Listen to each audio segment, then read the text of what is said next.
تصدق بالله يا زمالك، والله العظيم انت غريب محترم. ولا اقول لك على حاجه كمان، وصاحب جدع. كل لما بتلاقينا متعثرين ولا واقعين في ماتش تقول والله ابدا اسيبكم، ما ينفعش ابقى معاكم في نفس التعثر، معاكم على طول على طول الخط.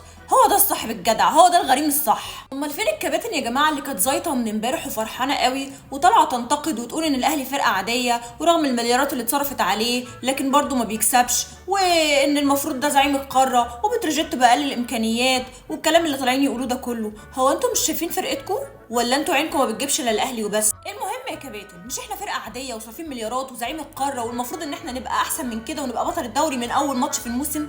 طيب انتوا ايه بقى احصائياتكم ايه في الدوري ده؟ انتوا اخر 4 مباريات 3 تعادل، 3 تعادل وهزيمه من الاهلي. طب على الاقل يا عم بتروجيت اتعادل معانا، ما خسرش زيك، ما خسرش، احنا بافشل حالاتنا وكسبناك برضه. في النهايه احنا كجمهور الاهلي بنشكرك جدا يا زمالك، انت غريم محترم وصاحب جدع، ما هنش عليك ابدا ابدا ان احنا نبقى زعلانين من امبارح وانت تفرح النهارده. عاش عاش يا زمالك والله.